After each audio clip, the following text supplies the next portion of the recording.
C'est un échec total, l'intérieur de votre nouveau Colorado. Elle a l'air écœurante. C'est dégueulasse. Votre collection, M. Poirier, elle est incroyable. Salut, Charlie Pop pour CarPop. Et aujourd'hui, je vais vous parler du Salon international de l'automobile de Montréal. Le Salon de l'auto est de retour cette année. Yes! Après 2 ans d'absence suite à la pandémie. Donc, on avait vraiment hâte que ça revienne. Donc, comme vous savez probablement, à cause des problèmes de chaîne de distribution, des coûts du développement pour l'électrification et des coûts en général pour aller à un salon, plusieurs marques se sont absentées de l'événement et malheureusement, ça a donné une mauvaise presse au Salon de l'Auto de Montréal cette année. Personnellement, j'y suis allé samedi dernier, de 3h30 à la fermeture parce que je suis célibataire puis j'ai pas de vie. Mais j'ai vraiment apprécié mon expérience. C'est sûr, tu as passé ta journée là. Et je crois que c'est un salon qui mérite qu'on y aille, sincèrement. Donc, aujourd'hui, je vous propose comme vidéo un petit vidéo résumé de mon expérience au salon. Il n'y aura pas vraiment de photos de mon expérience ni de vidéo parce que j'avais pas un accès de presse. Donc, résultat, je serais allé, il y aurait eu 3 millions de personnes, il aurait fallu que je demande à du monde si je pouvais filmer, etc., etc.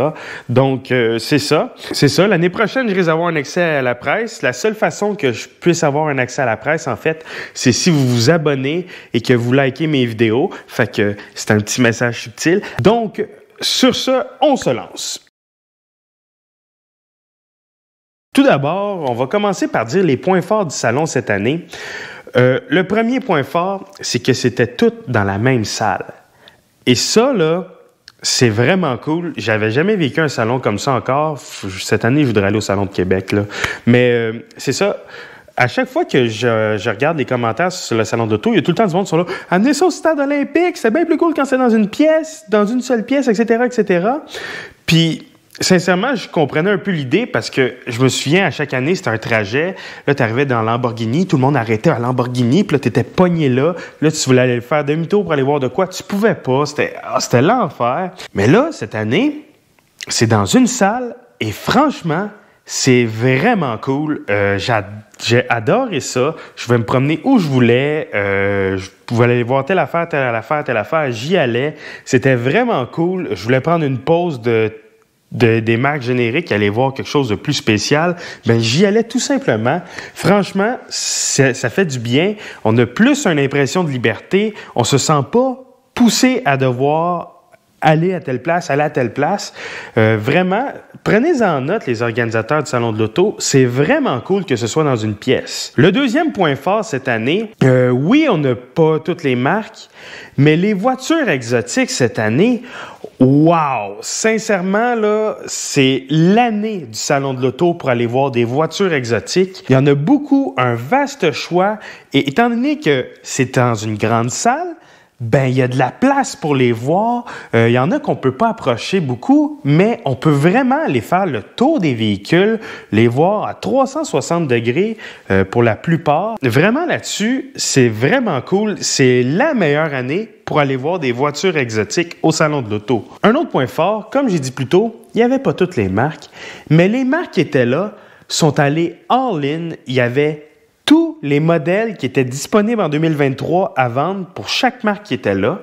Ils les avaient tous débarrés, 2, 3, 4 versions différentes. Bref, les marques qui étaient présentes se sont gâtées et vous avez vraiment bien fait ça. J'ai vraiment adoré ça, qu'on puisse avoir accès à une panoplie de véhicules comme on n'en a jamais eu accès avant. D'habitude, les nouveautés sont soit pas là ou soit barrées. Là, vraiment, tout est là, tout est débarré. Il y a quelques véhicules qui sont barrés, mais c'est principalement des concepts et des véhicules 2024-2025, donc des modèles de pré-production que tu veux pas que le monde s'assoie dedans, puisque c'est des modèles de pré-production. Alors là-dessus, les marques qui étaient présentes, bravo, prenez-en note, les gens ont vraiment apprécié ça et refaites-le l'année prochaine. Maintenant, les défauts du salon, ben, comme j'ai dit plus tôt, il n'y a pas toutes les marques. Et ça fait mal au salon. Si vous avez une vie, contrairement à moi, ça sera pas long que vous allez avoir fait le tour. Quelqu'un qui va vraiment là pour se magasiner un véhicule peut faire le tour du salon en 45 minutes, 1 heure. Là. C'est pas gros. Donc, là-dessus, l'année prochaine, probablement que d'autres marques vont venir, puisque la plupart des gens qui ont été le disent. C'était vraiment cool que les marques étaient là, se donnent à fond, et ça va, à mon avis, affecter quelques marques. Un autre défaut, et c'est pas à cause du salon de l'auto, mais c'est à cause des marques qui étaient là, on dirait que les intérieurs blancs, c'est la mode cette année, hein? Ben, un intérieur blanc dans un salon de l'auto, c'est dégueulasse. C'est qui a eu l'idée de faire ça?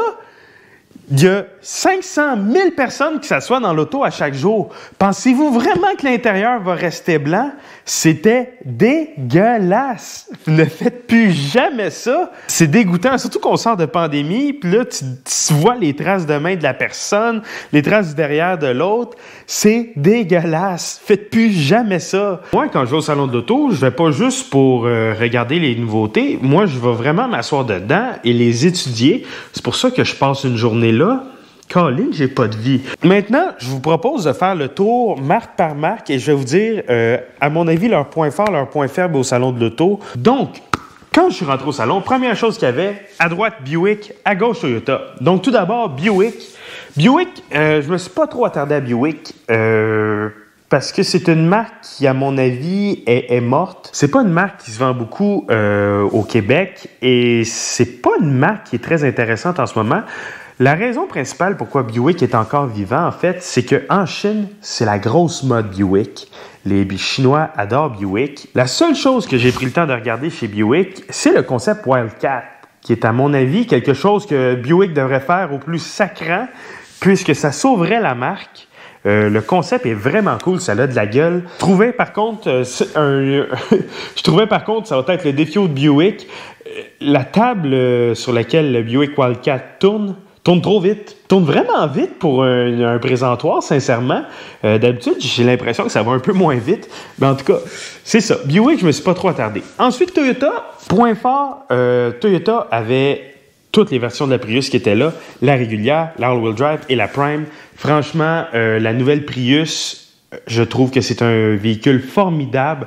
Si vous regardez pour un micro-SUV, achetez-vous une Prius, c'est tout. Vous pouvez l'avoir 4x4, vous pouvez l'avoir traction, vous pouvez l'avoir branchable. La Prius a un coffre spacieux, il y a de l'espace, c'est confortable, c'est bien construit et c'est assez abordable. Et en plus, la nouvelle Prius, ben, elle a de la gueule et elle est puissante. Sincèrement, la Prius, Toyota, bravo. Quand ils l'ont présentée, j'étais vraiment impressionné. Et maintenant que je l'ai vu, ben je suis encore plus impressionné. J'ai hâte de l'essayer. Ça s'en vient. Un autre point fort chez Toyota, ça c'est plus personnel. Je vous ai dit qu'il y avait tout au salon cette année. La Corolla GR était là. Et de l'extérieur, elle est vraiment cool. L'intérieur, c'est un peu ordinaire pour le prix qu'on demande. Mais j'ai essayé le levier de vitesse. Et j'ai vraiment hâte d'essayer cette voiture-là. Le levier de vitesse est parfait. Donc, si vous appelez Philippe et que vous êtes commandé une Corolla GR, faites-moi signe, s'il vous plaît. J'aimerais ça faire une vidéo sur la Corolla GR. Donc, Philippe, c'est un message subtil. Ensuite, après Toyota, on se dirigeait vers le fond de la pièce et on avait Chevrolet.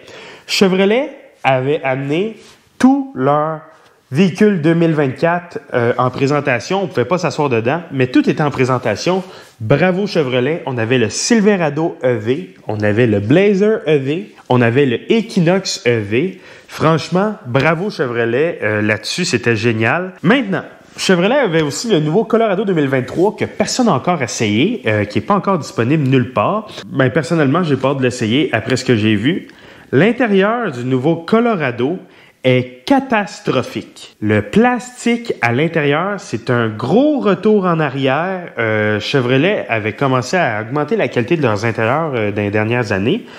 Et on dirait que tout d'un coup, ils ont fait non, on coupe ça. On se retrouve avec des plastiques cheap et durs qui font paraître le tableau de bord du Toyota Tacoma comme un tableau de bord récent, tellement que le plastique est cheap. C'est du plastique de Chevrolet Cobalt. C'est dégueulasse. Et ensuite, la position de conduite. Chevrolet, ça fait au-dessus de 100 ans que vous existez. Comment vous faites pour moffer ça de même? Le volant est beaucoup trop bas. Il a fallu que je monte le volant au maximum et que je baisse le siège Alors, résultat, je me suis retrouvé avec les yeux comme à saut dessus du dash. La visibilité était terrible. Et à cause que mes jambes étaient encore toutes pognées à cause que j'avais baissé le banc, il a fallu que je recule le banc. Donc, je me suis ramassé avec le pilier B ici. Pas là. Ici. C'est un échec total, l'intérieur de votre nouveau Colorado. Et avant que vous le sortez, corrigez ça, ça presse. C'est une catastrophe. Et on va y revenir à vos habitacles parce qu'il n'y avait pas juste Chevrolet qui était là. Ensuite, on se dirigeait dans un couloir dans la salle et on avait à notre droite Shelby America. OK, donc pour les gens qui ne le savent pas, Shelby America, la compagnie que Carroll Shelby a fondée, existe encore. Oui, il y a la Ford Mustang Shelby GT500, mais il y a aussi Shelby America qui, eux autres, prennent des véhicules Ford et les modifient. Mais ils font aussi des répliques de Shelby Cobra et de Shelby Cobra Daytona en édition limitée à gauche, à droite. Et c'est des répliques qui sont excessivement proches de la vraie, puisque c'est la vraie compagnie. Donc, ils étaient présents, gracieuseté d'Olivier Ford, et ils avaient le Shelby Baja, qui est un F-150 Raptor sur les stéroïdes. Fait que, en gros, c'est un rival au TRX. Il y avait aussi l'autre version du Shelby Pickup que je me souviens plus c'est quoi, il va être là. Il y avait la Shelby Cobra, une réplique. Shelby Cobra Daytona, Resto Mod était folle. Et il y avait les Shelby GT500 Super Snake. Ça, c'est quand tu prends une Shelby GT500 et tu lui donnes une piqûre de stéroïdes et tu y fais sortir du 900 000 chevaux. Elles sont folles, elles sont incroyables. Je les adore, vraiment. C'était cool d'avoir ça. Et merci à Olivier Ford d'avoir pris le temps de se dire, nous autres, on va y aller au salon et on va amener ces véhicules d'exception-là. En face de Shelby, on avait la fabuleuse collection de Luc Poirier. Donc, la collection de Luc Poirier est un businessman québécois qui collectionne les véhicules. Il a amené The Holy Trinity de Ferrari, la Trinité de Ferrari, c'est-à-dire toutes les supercars que Ferrari a produits, la 288, la F40, la F50, la Enzo, la LaFerrari, Aperta en plus, parce que M. Poirier ne se contente pas de la LaFerrari régulière, il y a la Aperta, la décapotable, et il avait même amené sa Formule 1, qui était une voiture de Michael Schumacher. Donc vraiment une collection incroyable. Il a amené 25 véhicules au total. Votre collection, M. Poirier, elle est incroyable. J'aimerais ça collaborer avec vous. Voici mon courriel. On verra s'il voit le vidéo. Mais vraiment, bravo, M. Poirier. Votre collection, incroyable. Entre la collection de M. Poirier et la Shelby America, on avait GMC dans son coin. Et GMC, comme la plupart des marques qui étaient là, avait tout amené. Et quand je dis tout amené, il y avait tout amené. Donc, on avait les Hummer. Et ça, c'est à mon avis le gros point fort de GMC. Les Hummer étaient là et vous pouviez vous asseoir dans le Hummer Pickup. C'était vraiment cool. On avait aussi le Hummer SUV en démonstration. Maintenant, le point faible chez GMC, l'intérieur du nouveau Canyon Denali, c'est le même intérieur que le Colorado, sauf qu'on a collé un collant de faux bois à des places. C'est dégueulasse et le cuir est d'une qualité extrêmement douteuse et on avait toujours la position de conduite catastrophique. Et un autre intérieur d'un nouveau modèle GM, on avait le Hummer, comme j'ai dit. Je me suis assis dedans et l'intérieur est vraiment cheap. Pour un véhicule de 150-200 000 $, je m'attends à un intérieur beaucoup plus relevé que ça.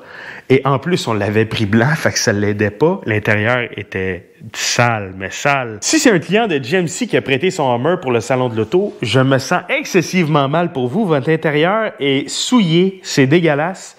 Mais aussi, l'intérieur est vraiment cheap. Les portes-gobelets, il y a une porte qui va sur les portes-gobelets. J'ai l'impression qu'en l'ouvrant, j'aurais pu la casser tellement que c'est cheap. Vraiment des intérieurs bas de gamme qui font leur retour chez GM et c'est perturbant.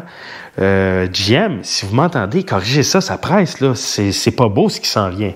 En diagonale de GMC, on avait une nouvelle compagnie VinFast, une compagnie de véhicules électriques vietnamienne.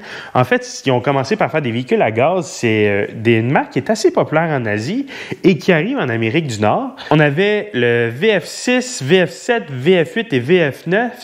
VF8 et VF9, on pouvait s'asseoir dedans. Donc, les points forts chez VinFast, à mon avis, le VF8 que j'essaye fin février, début mars, VinFast va m'inviter.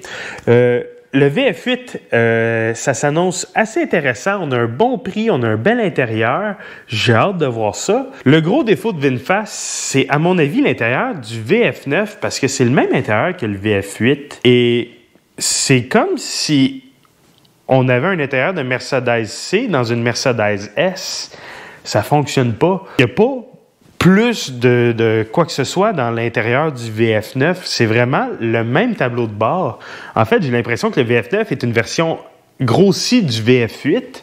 Et j'ai l'impression que, je sais pas, il y a quelque chose dans le VF9 qui fait que je suis comme... On va voir quand la version officielle va sortir. En diagonale de ça, on avait Kia. Le point fort chez Kia que j'ai remarqué, je vous ai dit que j'ai passé la journée là, fait que j'avais amené mon tape à mesurer. Et je vous annonce que le EV6, qui est le concurrent du Mach-E, est un vrai VUS compact. Il a les dimensions pour être un VUS compact. Donc, le EV6, c'est un VUS compact. C'est ça le point fort que j'ai à vous annoncer. 2 points faibles chez Kia. Premièrement, dans leur nouvelle génération de véhicules, on a un bouton qui nous permet d'alterner dans le bas du tableau de bord. On appuie sur le bouton, et on utilise nos roulettes qui sont là. Pour ajuster la climatisation, on appuie sur le bouton, on s'en sert pour ajuster la radio, le volume, etc., etc. C'est une très mauvaise idée, à mon avis, parce que premièrement, le bouton est très petit. Deuxièmement, le monde va se tromper avec ça et c'est dans le bas du tableau de bord, donc les yeux vont quitter la route en essayant de corriger le problème et on va avoir des risques d'accident.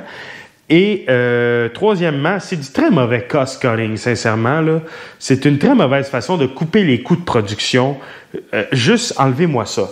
L'autre défaut chez Kia que j'ai vu, le nouveau Niro, c'est très laid. Sincèrement, là, le nouveau Niro est archi laid et est assez dispendieux pour ce que c'est parce que j'avais mon tape à mesurer et je vous annonce que le Niro est un faux SUV. J'ai pu le confirmer. C'est un faux SUV sous-compact. C'est en fait une hatchback. Donc, le nouveau Niro, je ne l'ai même pas encore essayé puis j'ai le goût de vous dire que c'est un flop. En diagonale de ce qu'il y a, on avait Subaru. Les forces chez Subaru, la nouvelle BRZ, franchement, je m'en viens avec un essai de ça ce printemps. J'ai hâte. Le shifter de la transition manuelle, là. Et en fait, la nouvelle BRZ au complet, là, elle a l'air écœurante. J'ai parlé à un propriétaire de l'ancienne BRZ qui vient de s'acheter la nouvelle, une des premières au Québec. Et il me dit, c'est le jour et la nuit. On a pris tous les défauts de la BRZ, on les a corrigés.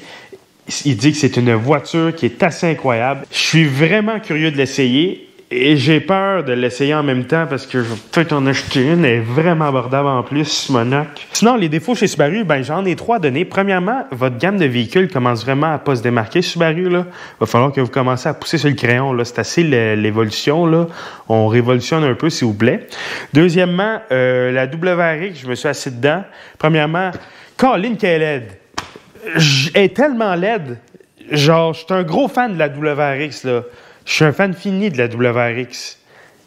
Elle est laide, mais genre laide comme elle n'a jamais été aussi laide que ça, là. Et votre plastique noir, là, le salon de l'auto, ce qui est cool, c'est qu'il y a 1000 personnes qui s'assoient dedans, mais c'est l'équivalent de je m'assois dedans 1000 fois, là. Votre plastique noir sur le bord de la porte, tout graffiné, scrap, enlevez-moi ça, mettez de la couleur. Elle est laide. Et le shifter dans la nouvelle WRX, que c'est que vous avez fait? Le shifter est un désastre. Il est comparable à la nouvelle Sentra.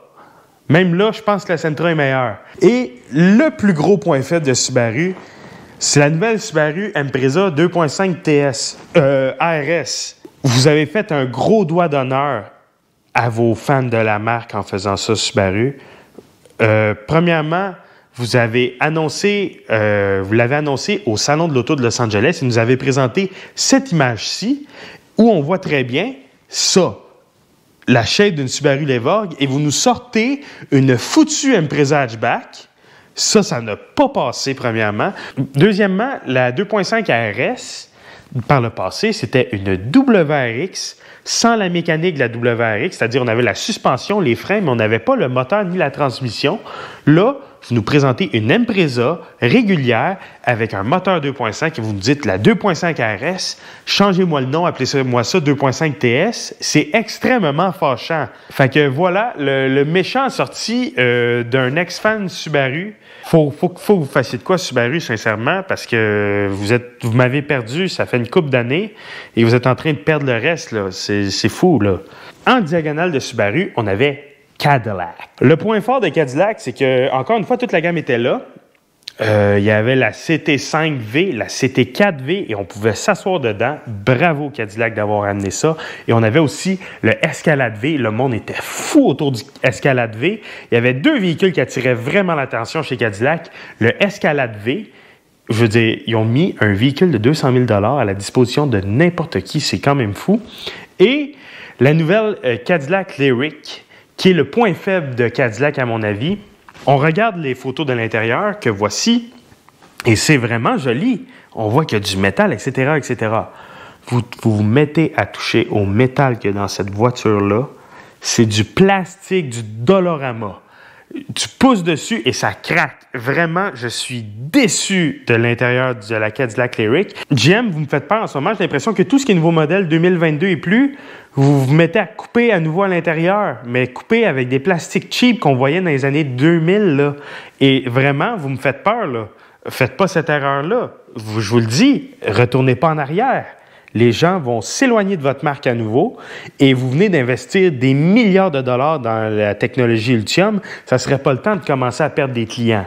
En diagonale de Cadillac, on avait Auto Etc. Auto Etc., c'est un concessionnaire privé de véhicules de luxe. Mais quand je dis véhicules de luxe, là, je ne parle pas Lexus, Mercedes, je parle de Bugatti, je parle de Maserati MC20, je parle de Rolls-Royce, je parle de Seigneur 911, je parle de Porsche 918 et tous les véhicules que je viens de dire là, ben ils étaient là. Et c'était vraiment à couper le souffle. Il n'y avait pas une Bugatti Chiron, il y en avait deux. Deux Bugatti Chiron. Il y avait une Seigneur 911. Seigneur, pour ceux qui ne le savent pas, c'est des Porsche 911 Resto Mode. Je dis Resto Mode, c'est Resto Mode à la Pagani, là. C'est la qualité de fabrication et d'exécution, elle est hallucinante. Mais vraiment, Auto, etc., merci d'être là.